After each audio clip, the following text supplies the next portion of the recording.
विश्वविद्यालय गेट पर देखिए। दोस्तों, यूजीसी के मुद्दे पर पूरा बहुजन समाज और ओबीसी समाज इतने पुरजोर तरीके से प्रदर्शन कर रहा है कि सरकार को पुलिस और प्रशासन लगाना पड़ गया। ये तस्वीरें देखिए, ये तस्वीरें सामने आ रही हैं। ओबीसी समाज प्रदर्शन करने के लिए उतरा था, उनके साथ में एससी एसटी समाज भी था, लेकिन पुलिस उन्हें रोकने लगती है, उन्हें प्रदर्शन करने से रोकने लगती है। बीच में बहस भी होती है। आप बहस की वीडियो भी देखिए। इनकी जबरदस्ती विश्वविद्यालय गेट पर देखिए। ये अमन यादव वरिष्ठ छात्र नेता को किस तरह से ये लोग बोल रहे हैं, ये देखिए किस प्रकार से ये।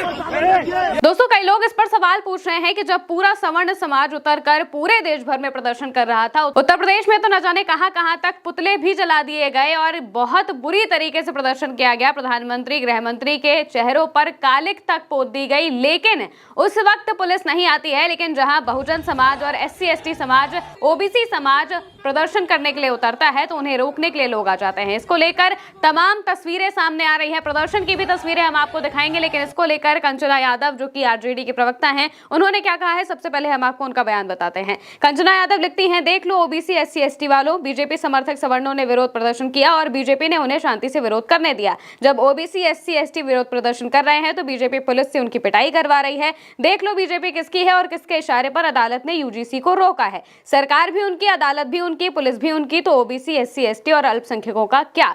इस तरह की बात कंचना यादव लिखती हैं। लेकिन अब आप प्रदर्शन की और तस्वीरें देखिए जो कि लगातार सामने आ रही है। ये तस्वीर देखिए जहां पर वकील आजादी के नारे लगा रहे हैं, मनुवाद से आजादी की बात करते हैं, जातिवाद से आजादी की बात करते हैं। आप वो वीडियो भी देखिए। लड़के लेंगे आजादी, छूत से आजादी, भेदभाव से आजादी, हमको चाहिए आजादी, लड़के लेंगे आजादी। इसके अलावा एक और वकील है जिनका बयान इस वक्त काफी ज्यादा वायरल हो रहा है। ओबीसी समाज को उन्होंने एक संदेश दिया है। अपने संदेश में साफ तौर से कहा है कि आपको ही अपनी आवाज बनना पड़ेगा और यूजीसी के समर्थन में खड़े होना पड़ेगा, क्योंकि यूजीसी जो लाया गया था, अब सुप्रीम कोर्ट ने भले उस पर रोक लगा दी है, लेकिन अगर वो प्रदर्शन नहीं करेंगे तो इस तरह से उनके साथ जातिवाद होता रहेगा। और यूनिवर्सिटीज में जातिवाद काफी वक्त से होता आया है। आप उनका बयान भी सुनिए।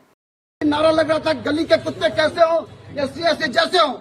आज जब ओबीसी की बात आई है, क्योंकि उनको प्रॉब्लम एससी एसटी से नहीं है, उनको सबसे ज्यादा प्रॉब्लम ओबीसी से है। इसलिए ओबीसी समाज को ज्यादा समझना पड़ेगा कि जब तुम्हारे हक की बात आती है तो ये तुम्हारे साथ अत्याचार करते हैं। यह बात ओबीसी को समझना पड़ेगा, यह बात यादव को समझना पड़ेगा, पटेल को समझना पड़ेगा, मौर्य को समझना पड़ेगा, जो सबसे ज्यादा पीड़ित है, दिखाई नहीं पड़ता है। यूनिवर्सिटी में लगातार पिछले 3 दिनों से लगातार झगड़ा का माहौल बना हुआ है। तो मैं ओबीसी के साथी जो यहाँ पे हैं, मैं उनसे रिक्वेस्ट करता हूँ कि आप कंधे से कंधे मिलाकर चलें। आज सुप्रीम कोर्ट ने अगर हिम्मत की है इसको वापस लेने का, तो ये हमारा लड़ाई का, हमारे कहे कमजोर लड़ाई थी, इसलिए उसने ऐसा किया। नहीं तो जब से ओबीसी का बात आई है, जब से यूजीसी की बात आई, देखिए ब्राह्मण समाज एक समाज, क्षत्रिय की बात नहीं कर रहा हूँ मैं, क्षत्रिय की बात नहीं कर रहा हूँ, मौर्य की बात नहीं कर रहा हूँ, लाला की बात नहीं कर रहा हूँ। ज्यादातर ब्राह्मण समाज के बच्चे, ब्राह्मण समाज के नेता और ब्राह्मण समाज के लोग ही इसको अगुवाई कर रहे हैं। क्षत्रिय बात समझ ले, लाला ये बात समझ ले कि वो भी हिंदू नहीं है, उनके साथ अत्याचार किया जाता है, ये बात समझने की जरूरत है। एक और तस्वीर देखिए जहां पर रात में यूनिवर्सिटी के स्टूडेंट्स लगातार प्रदर्शन करते हुए जय भीम के नारे लगाते हुए दिखाई दे रहे हैं। अंधेरा है, घना अंधेरा है। आधी रात को यूनिवर्सिटी के कैंपस के बाहर भी और अंदर भी प्रदर्शन करते हुए, इनमें महिला छात्र भी हैं, इनमें पुरुष भी हैं, और लगातार छात्र प्रदर्शन करते हैं यूजीसी के समर्थन में। यूजीसी बिल के समर्थन में लगातार प्रदर्शन होते जा रहे हैं और ये धीरे धीरे बड़े लेवल पर होते हुए भी दिखाई दे रहे हैं, क्योंकि अब तो पुलिस को भी उतार दिया गया है। एक और तस्वीर देखिए जो कि भोपाल से सामने आई है। भोपाल में बाकायदा कैंडल मार्च निकाला गया और ओबीसी समाज के लोग प्रदर्शन करने के लिए उतरे। इनमें नेता भी हैं, विधायक भी हैं, लेकिन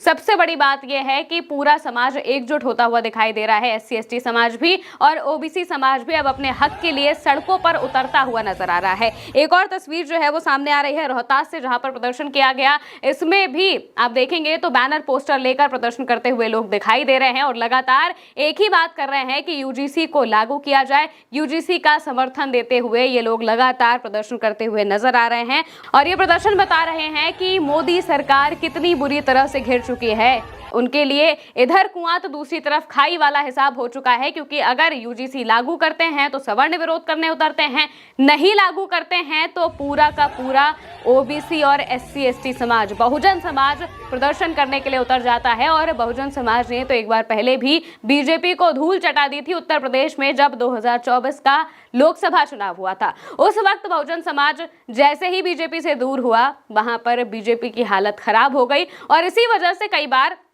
बीजेपी के नेता अब उन्हें मनाने की भी कोशिश कर रहे हैं। ये भी कहा जा रहा है कि यूजीसी का बिल भी इसीलिए लाया गया था ताकि उन लोगों को मनाया जा सके, लेकिन सवर्ण समाज उससे काफी ज्यादा नाराज हो गया, इतनी बुरी तरह से, इतने भयंकर तरीके से नाराज हो गया कि सड़कों पर प्रदर्शन करते हुए दिखाई दिए। वो सवर्ण समाज जो कि हर बात पर मोदी सरकार के साथ होता था, वो इस बिल के खिलाफ सड़कों पर उतरा और सीधे कह दिया कि भाई तुम्हारी उल्टी गिनती चालू हो गई है, हम अब की बार आपको वोट नहीं देंगे अगर ये बिल वापस नहीं हुआ। सरकार ने तो कुछ नहीं किया, लेकिन सुप्रीम कोर्ट में जब पीआईएल पहुंचती है तो सुप्रीम कोर्ट इस पर मौजूदा वक्त में रोक लगा देता है। उन्होंने कहा है कि अगली सुनवाई तक इस पर रोक है और सरकार को सीधे सीधे निर्देश दे दिए गए हैं कि यूजीसी बिल नए तरीके से ड्राफ्ट किया जाए। अगर आप यूजीसी बिल के बारे में नहीं जानते हैं तो चलते चलते आपको वो भी बता देते हैं। दरअसल यूजीसी का एक नया नियम आया। नए नियम के अनुसार अब यूनिवर्सिटी में एससी, एसटी और ओबीसी तीनों कैटेगरी के जो छात्र हैं और जो शिक्षक हैं, वो अपने खिलाफ हो रहे जातिवाद के बारे में रिपोर्ट कर सकेंगे। अगर उन्हें हॉस्टल नहीं दिया जाता है, अगर उनके साथ किसी भी तरीके का भेदभाव किया जाता है जाति के आधार पर, तो वो उसकी शिकायत बाकायदा करेंगे और शिकायत पर यूनिवर्सिटी को 15 दिन के अंदर रिपोर्ट भी देनी होगी और उस पर कड़े नियम बनाकर कड़ी कार्रवाई भी करनी होगी। और इसी के खिलाफ सवर्ण समाज था।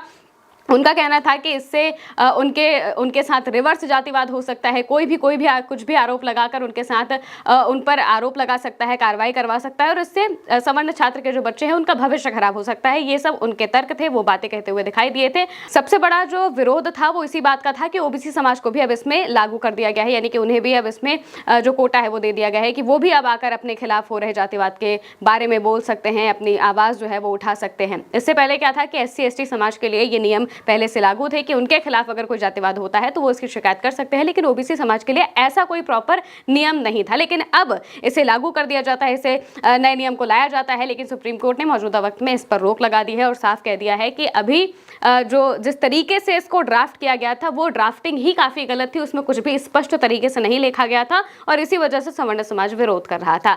अब जब जैसे ही ये इस नियमों पर सुप्रीम कोर्ट की रोक लगती है तो पूरा का पूरा बहुजन समाज और ओबीसी समाज भी एकजुट होकर सड़कों पर प्रदर्शन करते हुए दिखाई दे रहा है। अब ये देखना होगा कि जब मोदी सरकार नया ड्राफ्ट बनाएगी तो उसमें वो किस तरीके से दोनों समाज को मैनेज करने की कोशिश करेगी। फिलहाल के लिए मेरे यानी कि महिमा के साथ इस खबर में इतना ही। आप देखते रहिए उल्टा चश्मा यूसी।